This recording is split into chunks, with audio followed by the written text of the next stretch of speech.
Bien, sean todos ustedes bienvenidos a este ciclo que hemos denominado Pensar el campo en el Río de la Plata. Sí, en este caso, quien nos acompaña para este ciclo aquí por Radiográfica FM 89.3, también para la ru.caster.fm y en Uruguay para la radiocooperativa.uy. Que nos acompaña entonces es Ernesto Agassi, ¿sí? Y con él nos proponemos esta manera de pensar el campo en el Río de la Plata. Para hoy tenemos un tema que tiene que ver con la estructura agraria. Sí, de eso nos va a estar hablando Ernesto Agassi. ¿Qué tal, Ernesto? Muy buenas tardes. Andrés Correa te saluda. Bien, Andrés, es un gusto estar contigo y con los oyentes. Al final resultó interesante este ciclo. Creo que este es el capítulo 10 y vamos a seguir porque hay mucho para desarrollar acá. Nosotros hicimos un poco un análisis histórico desde la colonia hasta que empieza el siglo XXI.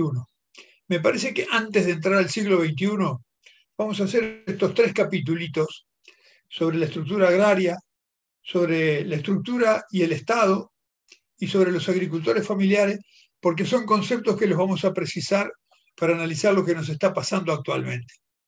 El tema de la estructura agraria es un tema del cual se habla poco, pero es un tema importante. Nosotros lo vamos a tratar no para tomar posición a favor o en contra de la estructura que hay en nuestros países, sino para ver qué es lo que quiere decir esto de la estructura agraria, porque en realidad la estructura del agro en nuestros países se caracteriza porque hay muy pocos propietarios muy grandes y hay una gran cantidad de agricultores chicos.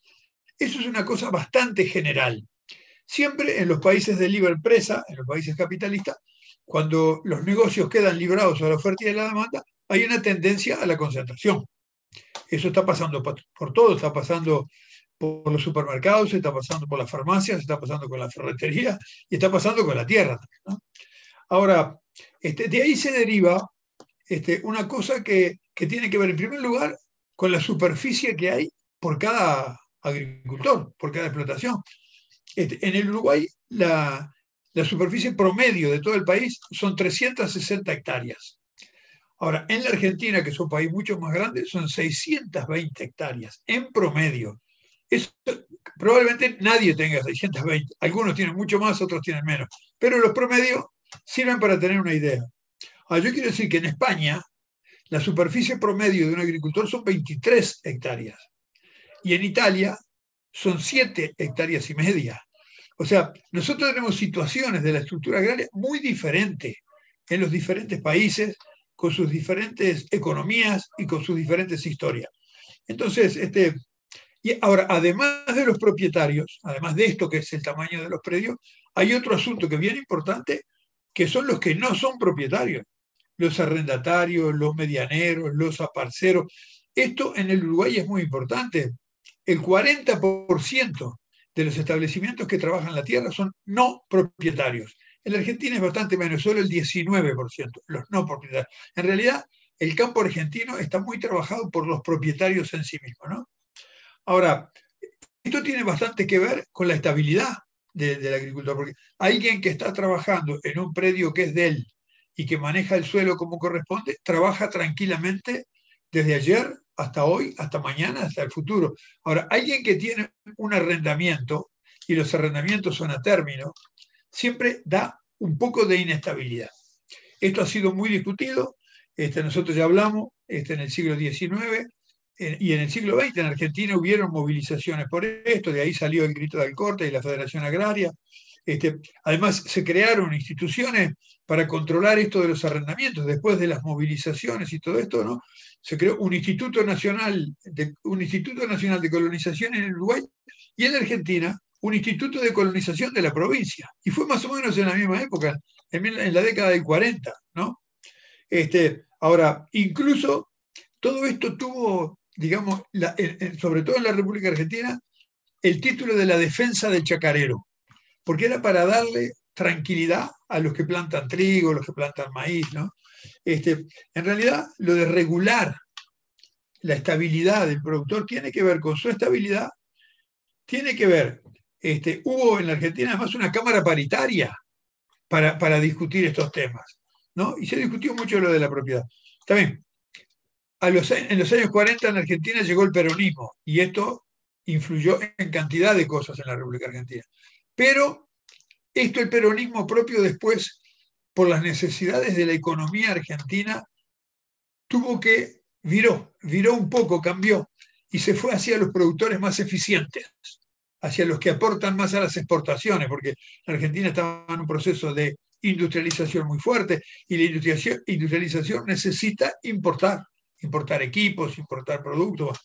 Entonces, la visión de la estabilidad del chacarero un poco fue sustituida por la visión de la eficiencia productiva. Y en realidad los más grandes siempre tienen más capital y producen mejor. Pero esto tiene que ver, la estructura, con el mercado de tierras. En una economía de libre mercado, donde las cosas se compran y se venden, y donde la oferta y la demanda fija el precio, fíjate que siempre esto conduce a la concentración. No hay tutía, porque los que tienen más capital pueden comprar más. Pero el mercado de tierras es lo que los economistas llaman un mercado imperfecto. Porque primero no se compra y se vende la tierra solo para producir. La tierra tiene varios fines. Tiene un fin de atesorar, tiene un fin de ahorrar. Hay fondos de inversión que buscan invertir en tierra porque después, cuando cambie el valor de la moneda, podrán hacer su negocio. Entonces, es un mercado que no está ligado a la agricultura y está yo diría, está muy sucio por otros factores que intervienen, ¿no? Ahora, ¿qué ha pasado en los últimos años? En los últimos años ha habido una concentración en la utilización de la tierra y en la propiedad de la tierra, ¿no? Porque aparecieron unos nuevos actores, unos nuevos tipos de empresarios.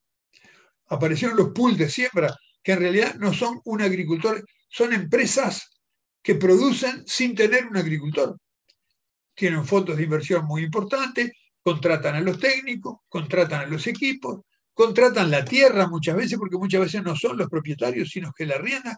Al final es como una plataforma, ¿no? Que toma decisiones. Y estos pools se han estabilizado porque cuando en el siglo XXI vinieron condiciones de precios muy buenos, en realidad plantaron en superficies muy grandes, sobre todo en la agricultura, ¿no? Pero esto terminó en expulsar a los pequeños productores y también tiene otras consecuencias, esto que lo veremos más adelante, que son los problemas ambientales. Porque los pools es una inversión para sacar la máxima ganancia y para sacar la máxima ganancia se fuerza todos los equilibrios ambientales. La globalización en realidad expone a los agricultores familiares a los precios internacionales. Y los precios internacionales son complejos, porque ¿quién los fija los precios internacionales de la soja, del trigo, del maíz, de la carne, de los lácteos? ¿Quién los fija? El productor que vive en el campo con su familia se entera por la prensa de lo que vale en el mercado de Chicago o en los remates de Fonterra. Y además de eso, hay países que practican proteccionismo. O sea que el Estado subsidia a sus productores y entonces pueden competir en el mercado internacional con precios mejores. Quizá lo más demostrativo de esto es Europa, ¿no? Y en Europa, además, yo creo que esto de la estructura es importante porque ahí está demostrado que países que tienen una estructura agraria más equilibrada, donde no hay tanta diferencia entre los grandes y los chicos, y donde hay familias rurales que viven trabajando en la tierra, esto se da en sociedades de más bienestar y en sociedades más democráticas.